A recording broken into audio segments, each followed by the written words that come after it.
Have you thought about growing your wealth but don't know how to start? Talk to Invest by Metricon. They make property investing easy. So for all your tomorrows, build your financial future today. Invest by Metricon. Build wealth. Build today. This is a Momentum Media production.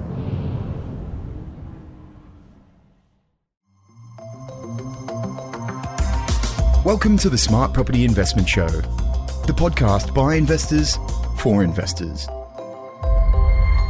G'day, how you going? Phil Tarrant, host of the Smart Property Investment Show, executive editor for real estate at Momentum Media. Hope you're well. We love investor stories on the Smart Property Investment Show. We navigate, we get across buyers, agents, economists, all the professionals that operate inside of real estate, accountants, real estate agents, buyers, agents, property strategists, conveyancers, pest and building inspectors, all those people that help property investors do what they're doing, mortgage brokers in particular.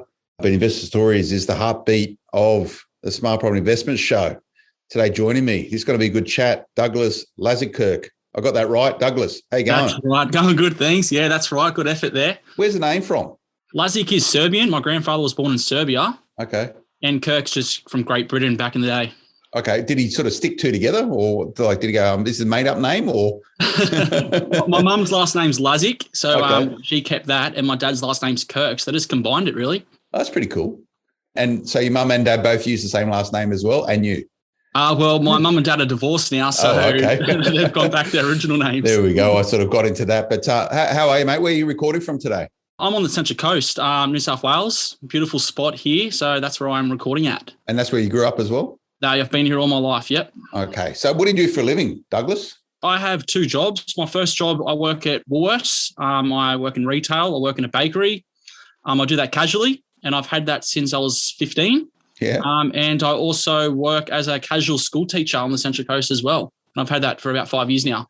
So casual teaching on Central Coast. So you get a call in the morning saying, we need you at this particular school. Basically, that's how it works. Yeah. Okay. Fortunately, I've been at a school for so long now. I go back to the same school most days. So a bit lucky there. And well, high school or primary school? High school. High school. What do you teach? I'm major in English, minor in modern history. Okay. You teach modern history, do you, to high school students? It's still important. That's cool. I did both ancient and modern history at high school. It's my favourite topic. What do you most enjoy, the English or the history stuff? I enjoy both, but I love teaching history. I do prefer teaching history, definitely. So what are you sort of teaching? I know, just getting off topic. What do you teach modern history? Like what years, from year 7 to 12? It doesn't matter. I can teach year 7s to 12. Yeah. It's from 1788 onwards. So basically from settlement in Australia onwards. But I can do the senior years and also do the juniors. Yeah. I remember writing essays on the causes of World War I and the cause of World War II and all that usual stuff. All the Australian history, which was really cool. But so it's all the same syllabus largely? Basically, yeah, it is changing slightly here and there. Obviously, a bit more of Asia because Australia is closer to Asia now. The ties there with China, especially. But it's basically same on course. Yeah. So being a teacher, you must have gone to uni. Where'd you study? I studied at the University of Newcastle for 4 years, straight out of school. Yeah. So what, you just did a degree and then you dip ed, or was it the whole way through you went in for a teaching degree? I was just a 4-year teaching degree straight. Yeah. Okay. That's cool. And you're also a property investor? Yes, I am a property investor. Which is a property investment show. Give me some sense for how to navigate the chat, Douglas. How many properties have you got in your portfolio? I've just got my 5th one recently, so I've got 5 at the moment. Wow, you're not messing around. You've got casual jobs, casual teacher, and you work at the bakery at Woolworths at Erina. Yeah. Okay. Have you always worked in the bakery at Woolworths at Erina? The first 9 months I was on the cash registers. Yeah. And I did not enjoy that at all. And then luckily I found a position in the bakery and been there ever since. And I love it there. How many hours a week are you doing at the bakery? Both weekends, so about 18 on average. It does change sometimes, but when I'm home, it's about 18 because I'm usually out traveling. But when I'm home, it's definitely 18, just Saturday and Sunday, get those good rates. Wow. So you get what, time and a half on Saturday and double time on Sunday? Time and a quarter on Saturday, time and a half on Sunday. Okay. That's changed from when I did a bit of retail when I was at uni. So, which was pretty good. I used to work Thursday nights, finish at 9 o'clock, get up to the pub straight after that, which is pretty good. So you got obviously penalty rates there and Saturday and Sunday. So it's a good way to go. So casual jobs, and you've got 5 properties. It's a struggle. You're doing something right. But we'll get into the property portfolio itself. in a moment. So having these casual jobs giving you flexibility. So you spend a lot of time traveling, have you? Yes, spent a lot of time traveling. I've been to 132 countries. My goal was to go to them all. It still is my goal to go to every country. Obviously, COVID has stopped that, which isn't a major problem. It was devastating to start with when COVID hit, but I've still got that goal in sight. But I've spent a lot of time, probably about 6 months every year since the age of 22. I've been overseas. And do you work while you do it now? You're just traveling? No, when I travel, it's only for travel. Everything's clocked off. Wow. So what, you just work like a dog when you're in Erina, so teaching. And so imagine when you're not teaching, you work full-time at the supermarket. Is that what you do? When I'm not teaching, I'm on weekends. So during the school holidays, I'm always away. I always go overseas. And then Monday to Friday, I'm teaching. Saturday and Sunday, I'm at Woolworths. So it's 7 days a week. Okay. So you travel when you're not teaching pretty much, and you got the flexibility just not to work at the bakery during that period of time. Yes. Okay. So you've stopped traveling for the moment because it's forced travel. What's with the travel bug? I don't know. When I was younger, my grandma took me over to Thailand to meet my mum. She was on a trip over there. And ever since there, I just fell in love with it. I think it's the challenge of going to new places, navigating currency, navigating new cities, staying in hotels, catching flights, just that adrenaline rush of doing all those types of different things, meeting different people. There's so much that it can bring. And obviously all of that I've learned traveling has helped me come home, teach students that I teach, the people around me, and also then focused on gaining some passive income so I can travel for the rest of my life, really. Wow. That's well, it's not very often I meet someone who's probably traveled as much as I have, which is pretty cool. And you're still young. So how old are you? Sorry? 27. 27. And you've clocked how many countries? 132. Wow. For favourite place to travel to? My favourite country is Malaysia. Okay. Why is that? Like Malaysia on the mainland or the islands like Borneo and stuff? Well, Malaysia mainland really, because that's where I go most. But it's one flight from Australia, from Sydney, obviously where I am. It's about 7-8 hours, which is awesome. It's got islands. It's got national parks. It has villages. It has a major city, Kuala Lumpur, which is lovely. It's got a bit of everything. Yeah. Worst place to travel to? Oh, come on. I got to watch what Is there any country you've been to where you're going, this place really sucks? I want to get out of here. There is a place I went there for 4 nights. I didn't enjoy that much, Bangladesh. I could not breathe when I went there. I was only in the city. It was quite difficult to breathe there, and I was glad to get out. Yeah. And do you sort of travel on a shoestring? You're sort of staying in backpackers and eating beans and stuff? No. I only stayed in a backpackers once because I was forced to. That was in Liverpool. There was a game of soccer getting played when I was there, unfortunately, and everything in the whole city was sold out. So I had to stay in a hostel, but I'm in hotels. I'm into credit card points and miles and all that kind of stuff and business lounges. So I like to travel. I work really hard at home. So when I travel, I like to go in a little bit of style at least. So I do it in hotels, which makes it a lot harder. But saying that, I do live at home still. So my biggest expenditure is actually hotels. I spend most of my money in a year on hotels. So do you have like you're on to the sort of credit card hacks of moving points around and getting you points and like all that? You're into all that sort of stuff, eh? Yeah. I think 22 credit cards I'm up to at the moment. I don't think I'm going to get another one now.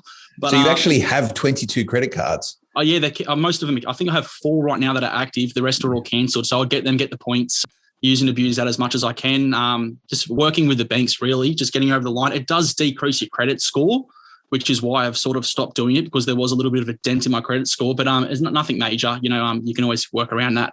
Wow. And do you find you could actually use the points well? Like if you got to spend the time trying to find flights and stuff, right? Yeah, so I mainly only use my points when there's sales on. So Qantas, for example, Australia's airline, they have a lot of sales with their points 2 or 3 times a year. They'll have, 20% off classic reward flights, and I'll use most of my points there. So you don't really know where you're going. You just say, okay, I haven't been there. I'll just go there for a weekend and come back. Is that what you do? I'm always planned. I usually plan ahead. I usually have about 7, 8, 9 trips ahead planned. I'm very organised. So when I'm planning ahead, I'm planning those trips. I haven't been there. I'm going to go there. And then the small weekend trips, like if I feel like going to Singapore for a weekend, I've been to Hawaii for a weekend a couple of times. If I find I've got a bit of time, I will quickly pop over there and then come home. But a lot of it is all orchestrated and planned. I do everything myself. So I'm very organised with it all, with the travelling, definitely. Wow. And you always fly Qantas there? Is that your... No, Qantas are quite expensive. I only fly Qantas when I use my points, really. Yeah. I don't care who I fly with. I've flown with some dodgy airlines before, and here I am. Yeah. What's the worst airline you've ever flown? Oh, I forget the name. It was an Indonesian airline. And a few months after I flew with them, it was terrible. A plane actually went down in Indonesia, which is unfortunate. Yeah. But it was one of the only airlines flying to this place that I had to go to. I flew into Dili in East Timor. There you go. Well, and what's the sort of dodgiest place you've traveled to or dodgiest places you've traveled to where you've sort of gone, oh, this is a bit sort of shaky? That was the worst time I've had was in Rio de Janeiro. I went up to a favela there. Yeah. And, that was the worst place that I've been. I shouldn't have been there. I was told not to go there, but I really wanted to go there. And I was with my father at the time, and we went up there and had a bit of a scary incident. But that was probably one place. There's other places as well. I've been to India. I was in Kolkata. That's the third largest city. And I wanted to go to the slums there. So I got a guy that I met over there to take us really early in the morning. And he had to walk around with us before like people were getting up. So it's a bit sketchy. Any areas that you haven't traveled to yet? You've sort of been in South America and Africa and all that sort of stuff? The only continent I got left is Antarctica. Okay. I'd love to go to. That was on the plan to go to, and it still is today. And I've got a fair bit of Africa left. I've done more than most people, but there's a lot in Africa, which I think I can smash out in maybe 2 or 3 trips. Yeah, and it was the idea is at a point in time that people always got to say, "Oh, Douglas, you're gonna have to settle down, mate," and I've been hearing that since I was a kid, and find yourself a good girl and start having. You're gonna have to get it. You're gonna have to get a job. You're gonna have to settle down. Yeah. Is that all going to happen? You reckon? Like you've got this, you're down this property pathway, so you're creating some wealth at least, but you're just going to keep at it for as long as you can. Yeah, the goal initially is going to now I'm on to passive income. I've only really started this year looking into cash flow. And it's a wonderful thing, cash flow. And I'm realizing I got, for the first time, a check into my bank account earlier this year, and I didn't have to do any work. I was on Magnetic Island in Queensland, and I remember getting the first check, and it was a couple of $1,000. And I was like, oh, my God, I've just won the lotto, really. Like getting this money for not having to do any work, just money coming through from my investments that I've worked so long working towards. So once I got that, it's like an addiction. You sort of don't want to ever settle down or go to work and have that 9 to 5 when there's so much flexibility. I'm able to go and do things now that I never dreamed about doing. I've started flying, which is awesome. So I'm flying a plane. I never thought I'd ever be able to do that or be able to afford it. But here we are. It's endless opportunities. Yeah, it is. If you go out there and get it. Let's get into the property assets. We'll just go to break beforehand. Back in a moment. In the property investment industry, there's countless stories of the one that got away. And it's always the same reason. To pay the deposit, they needed the settlement from another property to come through, and they waited. Realty Assist Australia knows that when you find the one, waiting isn't an option. That's why they have a same-day settlement fund advance service. There's no credit check, no application fees, just a single one-off fee to advance your equity. Visit realtyassist.com.au/settlements now. Welcome back, everyone. Phil Tarrant, host of the Smart Property Investment Show. Having a chat with Douglas, traveller, property investor, Woolworths worker, teacher, now pilot. What, you're doing your pilot's license, are you? Recreational pilot's license. How many hours you got at the moment? 26 at the moment I've racked up, 2 on my own. Okay, there you go. And what are you flying, sort of 152 or you're probably into something about 150s? Yeah, very nice. And that's not cheap. What's a recreational pilot's license worth? It's going to be about 12 to 15,000 once I finish. So yeah, it's about $310 per lesson per hour, and then you obviously got textbooks, you got exams, and other little medicals and things like that you have to pay for along the way. Are you going to do anything with it? Yeah, what I'm planning to do is to just fly around my area. I live on the Central Coast; it's beautiful here. Fly around there. If I ever go on a trip to, say, Uluru, I can just hire a little plane and start flying to my own flight around Uluru. Eventually, when I'm older, I'd probably go to private pilot's license. And when I have property around Australia where I'm planning on buying, I'd be able to fly into those airports on my own, check out the properties, and you can't get a tax deduction anymore for visiting your investment properties, which is unfortunate. Where are you flying? Well, you must be Warnervale. Is that where you're flying out of? Yeah, it is all through Warnervale. The Aero Club there is awesome. They're great. They're very supportive, very patient. So yeah, everything's done at Warnervale. Yeah, it's a cool little airstrip, Warnervale. It could do with maybe some new tarmac on it or lengthening and stuff. Did you go to the air show up there a couple of months ago now? No, I didn't. I didn't go to it. I really, really wanted to. Unfortunately, I was in Sydney that weekend. However, 2 days before the air show, I went for a flight and all the aeroplanes were coming in. And I went up that day on my own as well. And the airspace was so busy. I was stressing out so much because I wasn't used to having so many planes around. But I did get to see a lot of the planes there and a few of them take off as well, which was really cool. I would definitely love to go to an air show. Next time they have it, I'll be the first person there. Yeah, well, talking everything except for property. But I think what the point is that you can actually do all this stuff and also invest in property. And a lot of people your age, Douglas, will be sitting there going, I can't get into property. It's too expensive. It's unfair. Can't get a loan. Can't save money. Rent's too expensive. Blah, blah, blah. And I say blah, blah, blah because a lot of people that would annoy. But if you listen to this, you know that a property investor. What do you say to all that, Douglas?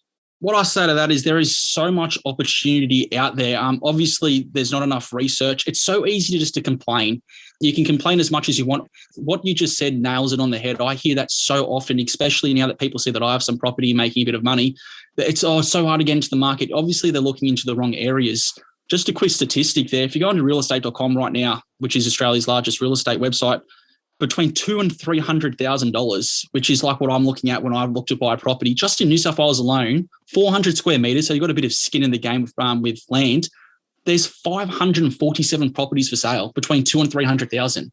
There is no way that someone who's working full time, who has a job secure, can't go and get a $200,000 to $300,000 loan and buy a first property. Out of those 550 properties online, there has to be 5 winners there at least. Come on.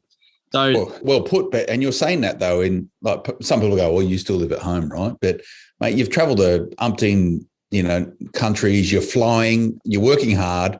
I mean, I think that's probably the key thing is that you've got some sense of direction and balance. You know why you're doing your working because it allows you to pursue those things that you're interested in, travel and flying, but also you're thinking longer term and probably being an enabler for maintaining that particular lifestyle. So it actually puts money in your back pocket. And we'll get to the actual portfolio itself for the moment. But why did you start investing in property? Have you got some smart mentor or some smart person that went, all right, if you want to do all that stuff, Douglas, this is what you need to do, or you stumble on it yourself?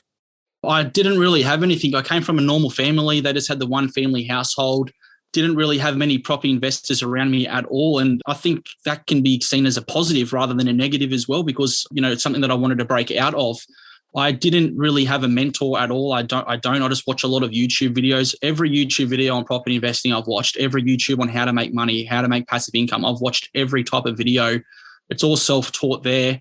And I never thought of myself as being a property investor when I was younger. It's only really during COVID where I've had so much more time, where I'm usually out traveling, that, hey, I'm at home now. I need to do something with my time to fill it in, that I've really started going hard on it. And in the last 6 months, I've been able to purchase 3 properties, and it's just going to keep continuing from there while I've got this time.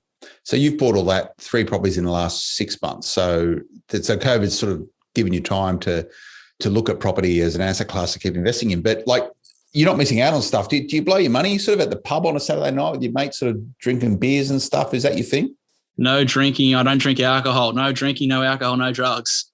Oh, nice. And so you're probably saving a few bucks though. Yeah, that does save me. Friends love me. I'm the Deso driver. So it doesn't stop you going out though. It doesn't stop me going out. When I was younger, I didn't go out much. Once I finished uni, I started going out a lot more, being more social. I was pretty tunnel vision when I was younger, focusing on what I wanted to get done, and it's sort of expanding now. But saying that, when I was younger, I might say to a friend, hey, do you want to, they'll come out on the weekend, or come and do this, come and do that. I'm like, no, I've got to work. No, I've got an early shift in the morning in the bakery, or no, I've got a uni assignment to do. But it's funny now, I might say to a mate, hey, come on, let's go to Singapore for the weekend. Or no, I've got to go to work. And it's sort of flipped now. Yeah, delayed gratification, mate, which is pretty cool, and as you go down that pathway, you'll find that more and more where, this whole discussion around good debt and bad debt, and no doubt a lot of your mates probably have a nice car.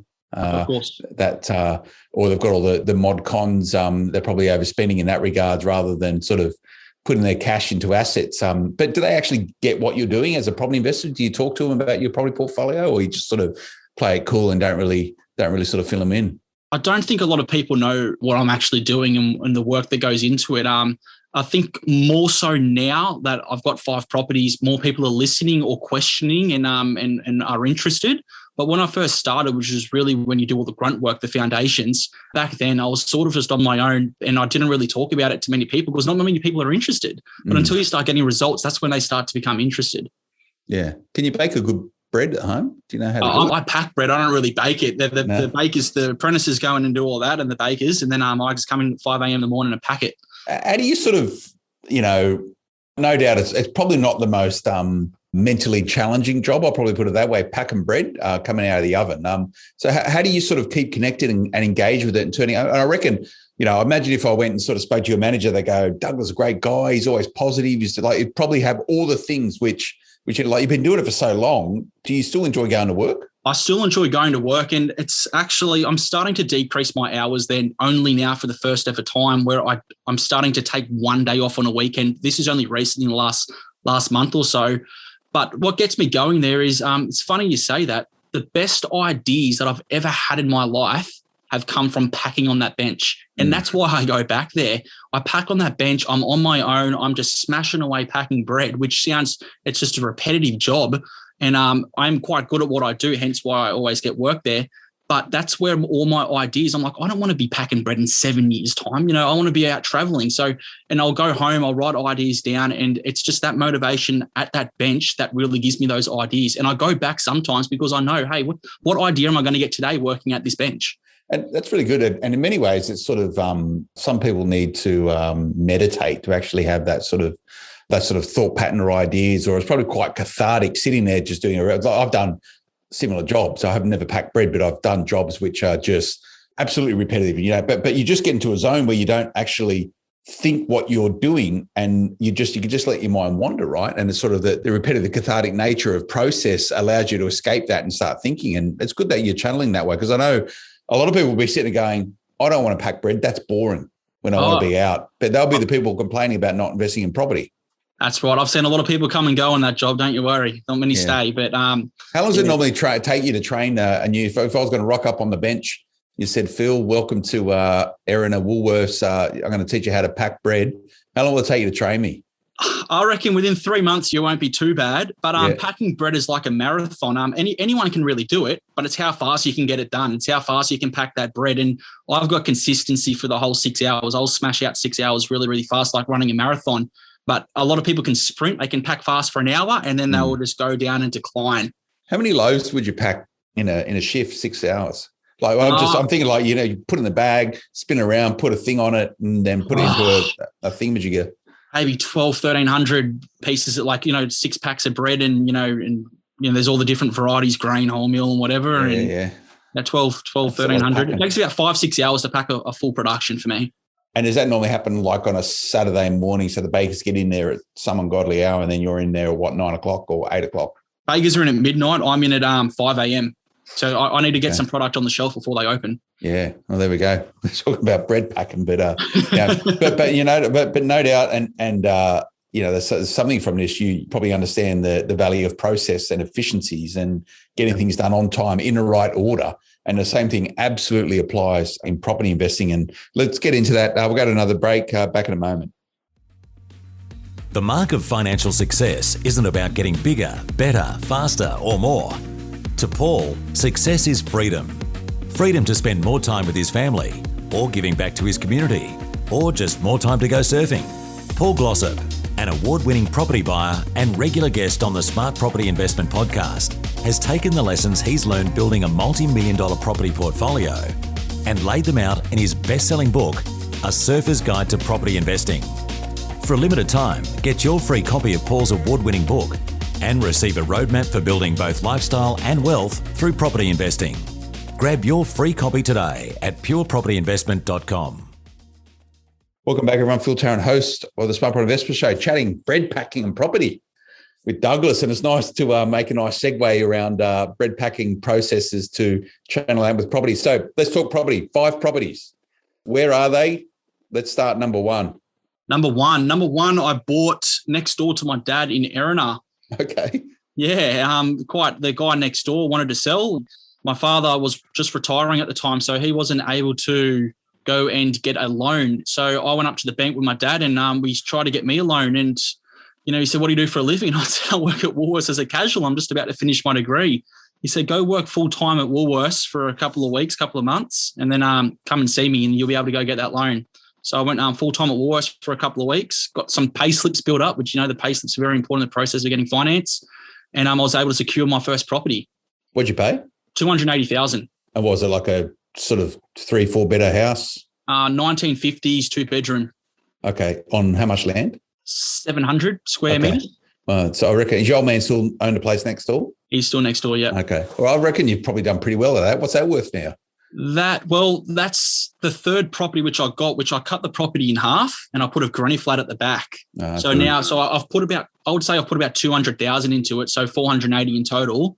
And that's worth about 980 to $1 million at the moment valued. No, that's not bad going. And in time, no doubt, you could probably knock down your dad's joint and that joint and build some sort of development on it. Maybe. Okay. So what was after the Erina property? After the Erina property, I waited about a year and a half. I just wanted to get my head around the money coming through, real estate fees, insurances, maintenance work, until I was comfortable. I could have pushed myself and gone a little bit earlier, but I waited a year and a half. Biggest struggle, going to the bank to get my second property. No one. I went to about 15 lenders. No one. I did it all myself, no brokers. Everyone knew me on the Central Coast, all the banks. I knew all of them. No one would give me the money. No one was interested. Even though I had an asset, it had made a lot of money, that asset, in that year and a half. I just couldn't get the finance. So I was forced basically to go and find some family or friends. And luckily at the time, my sister, who's a school teacher, she was in a full-time position. I said to her, hey, do you want to buy a property with me? I sort of need you. And she was very reluctant at the time. She was going to lose her first home buyer's grant as well, obviously, with it all. She ended up going in with me for my second property, which was also on the Central Coast at Tumbiumbi. Tumbiumbi. Yeah. Great place. Yeah. Yeah. That was in 2018. Okay. And what was it? A house again? That was a 2-bedroom home. It was on a corner block, and it also had at the back, which was really cool, a little granny flat studio type thing. It wasn't decked out though, but it had a lot of potential for it. Like, it had a bathroom in there, very basic. I always remember the job listing had cheapest house in Tumby when I went to buy it. Yeah. What'd you pay? That was $435. Okay. And you still got the place today? You've fixed up the granny flat? Yeah, we've put a bit of work into the granny flat, which is an extra bit of income, which is nice for the tenant. And that's just been valued. It's about 610 at the moment. Okay, cool. And what was the next property? Third one was the granny flat at the back of my house next door. What'd you pay for it? The granny flat I spent about 170 on. 170? For a granny, yeah, that's a pretty fancy granny flat. It's basically a house. Yeah. How many rooms? Two bedrooms. Yeah, 60 square meters. The New South Wales law. Okay, and you've sort of fenced it. It's like its own little house. It's its own house. Yeah, there's a fence to separate the two. There's a full-on driveway up the side going up. There's it's got its own meters and waters and electricity and all that kind of stuff. It's got its own NBN internet. What do you rent the two properties for on that block now? 460 is the granny flat, the 2-bedroom, and the front property's 365. You're getting 460 for a 2-bedroom granny flat on the Central Coast. It's crazy up there at the moment. Yeah. Okay. So that was probably number 3. What's number 4? Number 4, I bought, that was a few months ago. That was in Grafton. I did a lot of Grafton, for those of you who don't know, it's up sort of northern New South Wales, inland a little bit. A lot of sugarcane up in Grafton, a lot of dairy as well. Yeah, there's a jail there as well. There's Grafton jail. Yeah. Yeah, the best part I liked about it was close to Coffs Harbour, 45 minutes from Coffs Harbour. Yeah. Yeah. And what'd you buy up there? That was 300. Okay. On the dot. For another house? 4-bedroom home, yeah. Okay. About 600 square meters, 4-bedroom. Newish? No, that was, I think, 67, still 60s or 70s. Yeah. Okay. Yeah. And no doubt you're getting a pretty reasonable rent on it? That, I was working with a real estate agent. I ended up getting $450 for that. That is a cash flowing cow, that one. That is doing really well. And then the 5th property? The 5th one, I've just settled at the moment. That's in Hobart. Yeah. Yeah. Cool. and how are you going with the financing? Are lenders happy to lend you the cash? So basically, you're probably well aware of it, but some people might be. When it comes to financing, the big 4 banks and the big banks now with those low interest rates, I'm out of their bracket now. I can't go anywhere near them. So I'm sort of onto those secondary lenders now, which are a much higher interest rate, which sort of kills me because I like to get the best of everything. But I know if I'm paying, for example, 3.4% of an interest rate rather than the 2.2% what most people are getting, I know how to spend that. If I can borrow $250,000, I know how to spend that $250,000 on that high interest rate to get my money back. So getting the loans now, I do work with a broker who I work with him really well. He knows what my goals are. So he's able to always get me over the line, and I'm always able to, with my pay slips, prove that I have consistent income And finance is very difficult, but I do try more so work with the banks rather than against them. Yeah. Well, look, 2 part-time jobs, 2 casual jobs probably equates to more than 1 full-time job. That's just really getting lenders to understand that. And as soon as you say you're casual, they go, what happens if that dries up? How many days a week are you doing casual teaching? 5. Okay. So it depends whether it's a full day or a half day or whatever, right? It's 5 days. Ever since I've worked at the school for 5 years, I've never had a day off. Every day I've wanted to work, I've been able to get work. Wow. Yeah. That's pretty good going. So what's next then? You're going to stop at some point, start traveling once they open up borders? Yeah, my next step, I've just been offered a job on Norfolk Island for the rest of the year. Okay. So I'm going to take that opportunity and leave here. I'm just a bit over, the government and everything, what's happening. I'm changing the rules. So for the rest of the year, I'm going to go to the island. I'll do my 10-week contract over there and just relax over there. And then after the new year, depending on what's happening here, I might decide to stay over there. Obviously, with my passive income, I'll be able to just chill over there and relax a little bit, maybe do 1 or 2 days here or there of work. Yeah. Is that a teaching gig? Yeah, teaching gig, yeah. Okay. Well, teaching high school in Norfolk Island. Yeah, there might be a bit of primary work as well. It's a central school, so it's primary and high school, but yeah. That's pretty cool. I've never been to Norfolk Island before, but I hear it's a pretty good place. It's nice. Well, Douglas, mate, thanks for coming in and having a chat and sharing the story, mate. It's interesting. Mate, keep at it. Keep going. When the borders open, where's going to be the first place you travel to other than Norfolk Island? If I can travel somewhere, I'll go straight to Africa. That's where I need to kill a lot of places there. So I really want to go back to Africa and get more of that done, or Antarctica. Antarctica would be cool. Have you spent much time in the Middle East? Have you traveled all through there? And I've done a lot of the Middle East, Cyprus, United Arab Emirates, Kuwait, Qatar, Israel, Palestine, Jordan, a lot of those areas. Lebanon, yeah.